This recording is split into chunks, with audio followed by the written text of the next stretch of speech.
Dear students, welcome to the class. तो अब हम लोग डाइलेक्ट्रिक से आगे की तरफ हम लोग अपनी जर्नी को स्टार्ट करते हैं। तो पिछले वीडियोज में हम लोगों ने dielectric, types of dielectric, polarisation of dielectrics, ये सब टॉपिक्स को हम लोगों ने डिस्कस किया था। अब हम लोग नेक्स्ट टॉपिक हम लोग लेके चलते हैं, एटॉमिक और मॉलिक्यूल पोलराइजेबिलिटी। तो डाइलेक्ट्रिक में हमने बहुत सारे मॉलिक्यूल्स के लिए देखा था, इसमें लोग सिंगल मॉलिक्यूल्स के लिए। तो इसका जो डेफिनेशन है, एटॉमिक और molecular polarisability for a single molecule induced electric dipole moment P is directly proportional to the applied electric field E। यानी सिंगल मॉलिक्यूल के लिए जो इंड्यूस्ड इलेक्ट्रिक फील्ड जो होगा, ठीक है ना, इंड्यूस्ड इलेक्ट्रिक डाइपोल मोमेंट। तो इंड्यूस्ड इलेक्ट्रिक डाइपोल मोमेंट जो होगा किसके से, इंड्यूस्ड चार्जेस की वजह से। और जब सिंगल है तो एक ही रहेगा आपका माइनस और प्लस, तो उनकी वजह से जो डाइपोल मोमेंट होगा, इसलिए उसको हम लोग कह रहे हैं क्या, induced electric dipole moment is directly proportional to the applied electric field E। यानी P is proportional to epsilon naught E। और एप्सिलॉन नॉट क्या हो गया आपका, परमिटिविटी ऑफ द मीडियम। तो यहाँ से जब प्रोपोर्शनलिटी हम हटाएंगे तो P is equal to alpha, alpha ये प्रोपोर्शनलिटी का साइन है और दिस इज द अल्फा, ठीक है ना, अल्फा, ठीक है। इसको थोड़ा सा ऐसे करिए, alpha E naught, sorry epsilon naught, और दिस इज द E। तो यहाँ से हम लिख सकते हैं कि where alpha is constant of proportionality, constant of proportionality, and it is known as क्या हमारा, एटॉमिक और मॉलिक्यूल। इसी को लिख सकते हैं हम लोग मॉलिक्यूल पोलराइजेबिलिटी। तो दिस इज द ये। तो यहाँ से अगर हम इसका वैल्यू निकालना चाहें तो क्या हो जाएगा, अल्फा इज इक्वल टू, हम लिख सकते हैं इसका वैल्यू अगर निकालें तो alpha is equal to P by epsilon naught E। This is the value of alpha is equal to P upon epsilon naught E। और इसका SI यूनिट क्या हो जाएगा, तो SI unit of alpha is equal to, alpha is metre cube. तो this is the basic definition of atomic और molecule polarizability. इस तरह कुछ और भी टर्म्स हमारे आएंगे इसमें, जो आपके डेफिनेशंस आपको याद रखने हैं, इनका यूज डिफरेंट डेरिवेशंस में आपका होगा। तो ये आपका टर्म हो गया, दिस इज द, ये ध्यान रखिएगा फॉर ए सिंगल मॉलिक्यूल्स के लिए ही आपका ये डिफाइंड है, ठीक है ना। अब हम लोग नेक्स्ट टॉपिक की तरफ आते हैं, इसका आप स्क्रीनशॉट ले लीजिए। तो अब हम लोग आते हैं, टॉपिक हमारा जो है डाइलेक्ट्रिक कांस्टेंट। तो डाइलेक्ट्रिक कांस्टेंट्स को हम कैसे डिफाइन करेंगे, तो dielectric constant it is defined as the ratio of applied electric field intensity to the reduced electric field on placing a dielectric between two oppositely charged plates। यानी जब हम दो opposite charged plates के बीच में insert कर दें किसको, डाइलेक्ट्रिक को, तो जो आपका अप्लाइड इलेक्ट्रिक फील्ड और रिड्यूस्ड इलेक्ट्रिक फील्ड का जो रेशियो होगा, उसी को हम लोग कहेंगे क्या, dielectric constant. According to the definition, यानी डेफिनेशन के अकॉर्डिंग, और इसे हम रिप्रेजेंट करेंगे, it is denoted by K। इसको हम किससे रिप्रेजेंट करेंगे, K से। तो K इज इक्वल टू, हम कह सकते हैं applied electric field intensity E not, reduced electric field क्या हो गया आपका E, दोनों का मैग्नीट्यूड हम लोग लेंगे, ठीक है ना। तो K is equal to E naught by E। अब E नॉट का वैल्यू हमारा क्या था, E naught is equal to sigma upon epsilon naught, ये हमारा था, हम लोग कैलकुलेट कर चुके थे लास्ट वीडियो में, डिवाइडेड बाई E क्या था आपका, रिड्यूस्ड इलेक्ट्रिक फील्ड। तो रिड्यूस्ड इलेक्ट्रिक फील्ड का वैल्यू क्या आया था, sigma minus sigma P divided by epsilon not.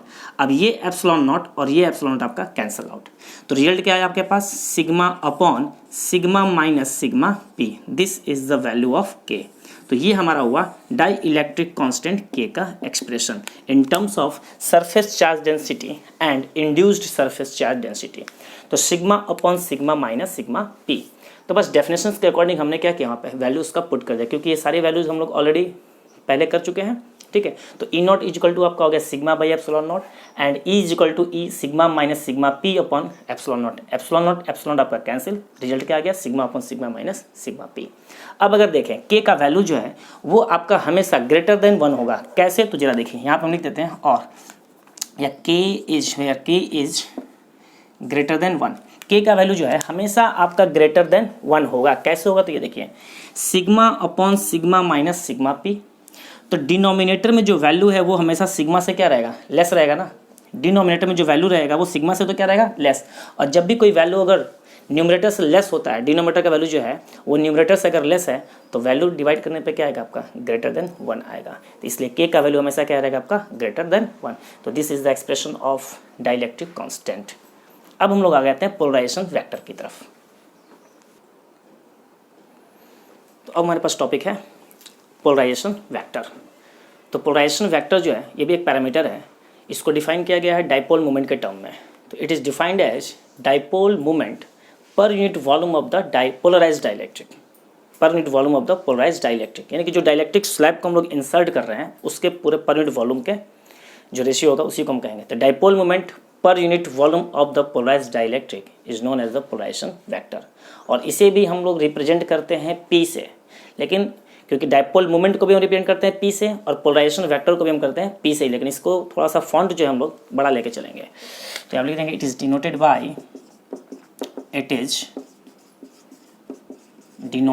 Bye ये P आप कर दो। तो it is defined as dipole moment per unit volume of the polarised dielectric, it is denoted by P। तो according to the definition P is equal to आपका क्या हो जाएगा, dipole moment per unit volume. तो सबसे पहले तो हम ये देखते हैं कि per unit volume of polarised dielectric कितना है। तो उस डाइपोल में उस डाइलेक्ट्रिक में कितने नंबर्स ऑफ मॉलिक्यूल्स या एटम्स हैं। तो मान लेते हैं कि टोटल नंबर ऑफ मॉलिक्यूल्स आपका हो गया या एटम का लीजिए कितने, capital N। N is the number of total number of molecules और एटम पर यूनिट वॉल्यूम, क्योंकि डेफिनेशन से हमें क्या चाहिए, पर यूनिट वॉल्यूम। तो एक एटम का या एक मॉलिक्यूल का डाइपोल मोमेंट, और हमें क्या चाहिए, per unit volume of the polarised dielectric. तो N/V इज इक्वल टू, इसको हम रिप्लेस कर देंगे स्मॉल n से, और स्मॉल n जो है वो आपका क्या रिप्रेजेंट कर रहा है, नंबर, स्मॉल n क्या रिप्रेजेंट करेगा, नंबर ऑफ मॉलिक्यूल्स पर unit volume, number of molecules पर यूनिट वॉल्यूम। तो अब हम यहाँ पे लिखेंगे क्या कि if small n is the number of atoms और molecules per unit volume, then तो पोलराइजेशन वेक्टर आपका P, यहाँ पे थोड़ा सा हमने बड़ा फॉन्ट ले रखा है, इज इक्वल टू N, और ये क्या हो जाएगा आपका स्मॉल p, यानी कौन सा, ये डाइपोल मोमेंट आपका हो गया। दिस इज इक्वल टू हो जाएगा पर unit volume. Dipole moment P का मतलब क्या हो गया कि सिंगल मॉलिक्यूल का या सिंगल एटम का आपका डाइपोल मोमेंट, और पर यूनिट वॉल्यूम हमें लेना है। तो इसलिए यहाँ पे N क्या आ गया आपका टोटल, यानी कि N/V। तो उसी को हम रिप्रेजेंट कर रहे हैं किससे, N से। तो ये आपका हो गया नंबर ऑफ मॉलिक्यूल्स पर यूनिट वॉल्यूम। तो P इज इक्वल टू क्या आ गया आपका, NP। ये आपका हो गया एक्सप्रेशन, ठीक है। अब देखिए इसका हम लेते हैं क्या, पोलराइजेशन वेक्टर SI यूनिट। तो SI यूनिट ऑफ तो SI unit of P is क्या हो जाएगा, डाइपोल मोमेंट का क्या होता है, कूलम मीटर। डाइपोल मोमेंट का यूनिट कहता है कूलम मीटर, और पर यूनिट वॉल्यूम है। तो जरा ध्यान से देखिए, कूलम हो गया C metre divided by metre cube, किसका होता है, मीटर के वॉल्यूम का। इसको सॉल्व करेंगे तो क्या आ जाएगा, कूलम पर मीटर स्क्वायर। तो आप लिख सकते हैं कूलम पर मीटर स्क्वायर। तो this is the SI unit of polarisation vector P। तो स्मॉल p और कैपिटल P दोनों में थोड़ा सा कन्फ्यूजन मत होना, कन्फ्यूज मत हो जाना, क्योंकि जो डाइपोल मोमेंट है उसको भी हम रिप्रेजेंट करते हैं P से ही, और पोलराइजेशन वेक्टर को भी हम रिप्रेजेंट करते हैं किससे, P से। तो ये हमारा हो गया पोलराइजेशन वेक्टर्स। अब हम लोग आएंगे नेक्स्ट ससेप्टिबिलिटी की तरफ, इलेक्ट्रिक ससेप्टिबिलिटी। क्योंकि ससेप्टिबिलिटी भी एक ऐसा टॉपिक है जो कि आपको दोनों में आता है, चार्ज इलेक्ट्रोस्टैटिक में भी आता है, इलेक्ट्रिक में भी आता है, और आपका मैग्नेटिज्म में भी आता है।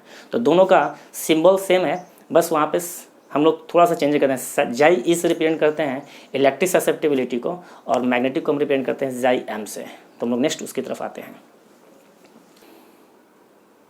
तो अब हमारा टॉपिक है ससेप्टिबिलिटी। तो ससेप्टिबिलिटी जो है उसको हम लोगों ने डिफाइन किया हुआ है किसके टर्म में, पोलराइजेशन वेक्टर के टर्म में, ठीक है। तो susceptibility in most dielectric polarization vector is directly proportional to the applied electric field E. यानी पोलराइजेशन वेक्टर जो है वो किस पे डिपेंड कर रहा है, आपका अप्लाइड इलेक्ट्रिक फील्ड पे। तो डायरेक्टली प्रोपोर्शनल का आपका रेशियो रिलेशन है आपका ये। तो in most dielectric polarization vector P is proportional to the applied electric field E। तो डेफिनेशन के अकॉर्डिंग क्या हो जाएगा, polarization vector P capital P is directly proportional to epsilon naught into E। अब यहाँ से जब इस प्रोपोर्शनलिटी को हटाएंगे तो कुछ कांस्टेंट आपका आएगा, ठीक है। तो polarization vector P is equal to, इसी को हम लोग कहते हैं जाई। यही जो कांस्टेंट इसको हम क्या प्रोनाउंस करेंगे, जाई E से रिप्रेजेंट करेंगे। क्यों, E यहाँ पे स्टैंड कर रहा है इलेक्ट्रिक के लिए, ठीक है, क्योंकि पैरामीटर्स मैग्नेटिज्म में भी आपका आता है और इलेक्ट्रिसिटी में भी आता है, इसलिए इसको हम लोग जाई ई से रिप्रेजेंट कर रहे हैं, क्योंकि ये कौन सा है, इलेक्ट्रिक ससेप्टिबिलिटी। तो सिंपली हम ससेप्टिबिलिटी भी ले सकते हो, इलेक्ट्रिक ससेप्टिबिलिटी भी ले सकते हैं। इलेक्ट्रिक ससेप्टिबिलिटी मीन्स किस में आ गया आपका, इलेक्ट्रोस्टैटिक में आ गया, और वो रहेगा तो किस में आ जाएगा आपका, मैग्नेटिक में। तो जाई ई एप्सिलॉन नॉट, और ये क्या आ गया आपका ई, वेयर जाई E is constant of proportionality, constant of proportionality, and it is known as electric susceptibility, और सिंपली इसको ससेप्टिबिलिटी भी कह सकते हैं, ठीक है। तो जाई ई इज इक्वल टू, अगर मैग्नीट्यूड देखें तो P बाई एप्सिलॉन नॉट ई, ये आपका हो गया जाई का डेफिनेशन, ठीक है। तो ये आपका हो गया इलेक्ट्रिक ससेप्टिबिलिटी। एसआई यूनिट क्या हो जाएगा आपका, तो ये एसआई यूनिट इसका जो है, अगर आप वैल्यू रख करके dipole polarization vector epsilon naught और ई का सारा वैल्यू रखोगे तो ये क्या हो जाएगा आपका कांस्टेंट, क्या हो जाएगा आपका कंप्लीटली कांस्टेंट। तो जाई क्या है आपका, ये आपका जाई E is unitless and dimensionless, unitless quantity यानी कांस्टेंट एक नंबर हो गया आपका, ठीक है ना। तो यूनिटलेस, एंड जब यूनिट ही नहीं है तो डायमेंशन भी नहीं होगा, तो डायमेंशन लेस क्वांटिटी है। तो जाई ई आपका क्या हो गया, unitless and dimension less quantity होगा। तो इट इज़ अ डेफिनेशन, यानी कि किस पे डिपेंड कर रहा है, आपका पोलराइजेशन वेक्टर पे आपका डिपेंड कर रहा है। तो सिंपल आपका in most dielectric polarization vector P is directly proportional to the applied electric field E। तो वहाँ से हमने जाई ई ससेप्टिबिलिटी, इलेक्ट्रिक ससेप्टिबिलिटी को हमने डिफाइन किया। अब हम लोग आते हैं रिलेशन एस्टैब्लिश करेंगे पोलराइजेशन वेक्टर में, और आपका जो है इंड्यूस्ड सरफेस चार्ज डेंसिटी में हम लोग रिलेशन एस्टैब्लिश करेंगे।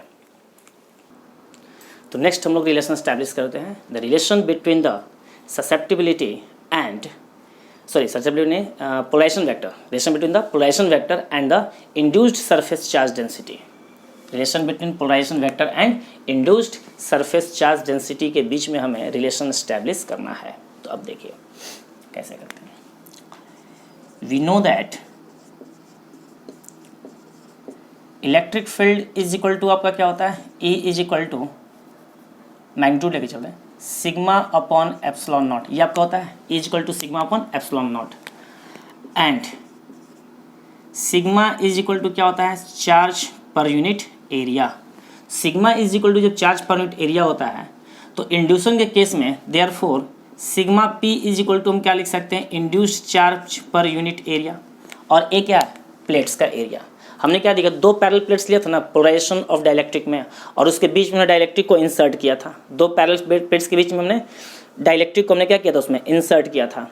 तो दो पैरेलल प्लेट्स के बीच में कुछ सेपरेशन आपका होगा, उस सेपरेशन को हम क्या मानेंगे, डी डिस्टेंस से हम लोग रिप्रेजेंट करेंगे। तो अब देखिए, तो यहाँ से QP इज इक्वल टू आपका क्या हो जाएगा, सिग्मा P और इनटू क्या हो गया आपका A हो जाएगा, यहाँ पे करते हैं एंड, तो therefore QP is equal to क्या हो गया, सिग्मा P इंटू A। अब जरा देखिए, हमें रिलेशन किसके बीच में एस्टैब्लिश करना है, polarization vector and induced surface charge density. तो जरा ये बताइए, पोलराइजेशन वेक्टर हमने अभी डिफाइन किया था, it is defined as the dipole moment per unit volume. तो डाइपोल मोमेंट हम निकालते हैं किसका, डाइलेक्ट्रिक का। तो डाइपोल मोमेंट ऑफ डाइलेक्ट्रिक, तो डाइपोल मोमेंट का फॉर्मूला क्या होता है, कोई बता सकता है। डाइपोल मोमेंट का formula charge into separation, Q into 2 हम लोग पढ़ा था। तो यहाँ पे सेपरेशन हमने क्या लिया, D लिया हुआ है, ठीक है ना। तो चार्ज इंटू सेपरेशन, चार्ज कौन सा, इंड्यूस्ड, डाइलेक्ट्रिक का ले रहे हैं तो इंड्यूस्ड यानी QP, तो QP हो गया चार्ज, और सेपरेशन कितना हो गया आपका D, ये आपका हो गया। अब हम क्या करेंगे, यहाँ पे डाइपोल मोमेंट हमारा है किसका, डाइलेक्ट्रिक का, इसको हम किससे डिपेंड करेंगे, P से। तो यहाँ पे हमने P कर दिया, दिस इज इक्वल टू, अब इस QP का वैल्यू यहाँ से हम लोग यहाँ रिप्लेस कर रहे हैं, यानी कि sigma P into A into D, और sigma P A into D, area किसका, आपका प्लेट का एरिया। तो मान लेते हैं कि ये आपका प्लेट हो गया, ये प्लेट का एरिया पूरा का पूरा कितना हो जाएगा आपका A, ये दो प्लेट्स हैं ऐसे, इसके बीच में अगर इंसर्ट किया हो रहेगा तो इतना ही आप विड्थ और थिकनेस का वॉल्यूम क्रिएट करोगे ना। तो जितना सेपरेशन होगा, यानी कि इस एरिया में इस सेपरेशन से अगर मल्टीप्लाई करते हैं तो क्या मिलेगा हमको, वॉल्यूम मिल जाएगा पूरा, ये पूरा एरिया में आप डिस्टेंस की तरफ मूव करो, मल्टीप्लाई करो, क्या मिल जाएगा आपको, वॉल्यूम। तो sigma A into D is equal to क्या हो जाएगा यहाँ पे, वॉल्यूम V। तो ये हो गया आपका डाइपोल मोमेंट। पोलराइजेशन वेक्टर क्या कहता है, तो therefore polarization vector polarization vector, तो पोलराइजेशन वेक्टर कैपिटल P क्या होता है, this is equal to dipole moment per unit volume. तो डाइपोल मोमेंट कितना, sigma P into V divided by V, V और वी क्या हो गया, कैंसिल। तो देयरफॉर हम कह सकते हैं polarization vector is equal to sigma P। ये आपका रिलेशन आ गया, मैग्नीट्यूड में ले सकते हैं यहाँ पे, ठीक है ना। तो ये आपका मैग्नीट्यूड आपका हो गया, दिस इज इक्वल टू, तो ये आपका क्या हो गया, polarization vector is equal to किसके इक्वल आ गया आपका, यानी रिलेशन क्या निकला, P, polarization vector P is equal to sigma P। तो this is the relation between the polarisation vector induced surface charge density. Okay, तो अब हम लोग नेक्स्ट रिलेशन एस्टैब्लिश करेंगे, relation between electric susceptibility and dielectric constant. पिछले वाले में हम लोगों ने किया था पोलराइजेशन वेक्टर में, और उसमें रिलेशन एस्टैब्लिश किया था हम लोगों ने। अब जो है हम लोग रिलेशन एस्टैब्लिश करेंगे ससेप्टिबिलिटी में और डाइलेक्ट्रिक कांस्टेंट में। तो देखिए, we know that E reduced electric field is equal to E naught minus EP। ये आपका रिलेशन हम लोग यूज कर चुके हैं पहले। This is the reduced electric field is equal to E naught minus EP। तो E naught is equal to क्या हो जाएगा हमारा, E प्लस EP, और इसको हम क्या लिख सकते हैं, EP को, EP क्या हो गया आपका, induced electric field. Induced electric field is equal to sigma P upon epsilon naught, ऐसा लिख सकते हैं हम लोग। अब देखते जाइए कि जो फार्मूला हम लोग पीछे पहले इसके पहले डिराइव कर चुके हैं, वो सारे का इसमें यूटिलाइजेशन हम लोग करते चलेंगे। तो E नॉट, लेकिन ध्यान रखें कि हमें डाइलेक्ट्रिक कांस्टेंट चाहिए, तो ये भी तो पता होना चाहिए कि K को हमने डिफाइन कैसे किया है, E नॉट अपॉन E से डिफाइन किया है ना। तो E नॉट तो आपको आ रहा है, इधर आपका E का एक टर्म, यानी कि इस पूरे टर्म को भी हमें E के टर्म में लाना होगा, तभी तो डिवाइड जाएगा। इसलिए हम ऐसा कोशिश करेंगे कि ये जो टर्म आपको दिख रहा है EP, इसको भी हम E के टर्म में हम लोग रिप्रेजेंट करें। तो देखिए, this is E plus sigma P।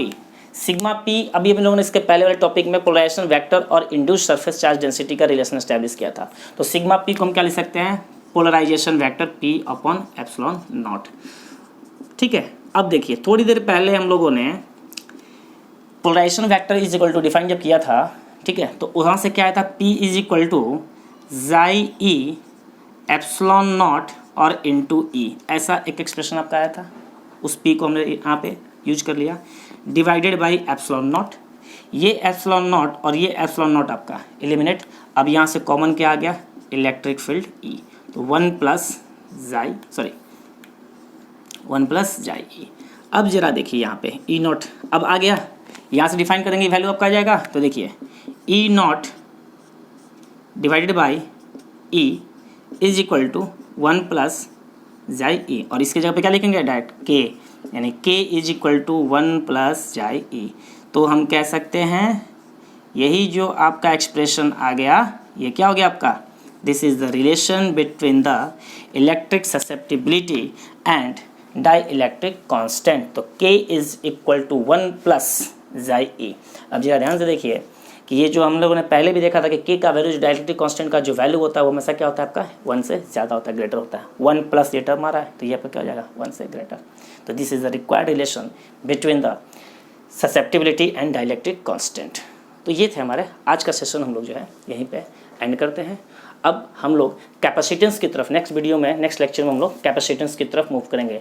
ये जो पार्ट था कैपेसिटेंस से पहले का, क्योंकि इसका यूज जो है कैपेसिटर्स में हमें आएगा, और उसमें जो मेन जो आपका टॉपिक हुआ है आपका पोलराइजेशन ऑफ डाइलेक्ट्रिक, जो हमने नेट इलेक्ट्रिक फील्ड जो निकाला था इनसाइड द डाइलेक्ट्रिक, वो एक्सप्रेशन आपका यूज में आएगा। तो आज का सेशन हम लोग यहीं पे एंड करते हैं। जो लोग इस वीडियो को पहली बार देख रहे हैं, सब्सक्राइब कीजिए चैनल को और शेयर करें, कमेंट भी करें। Thank you.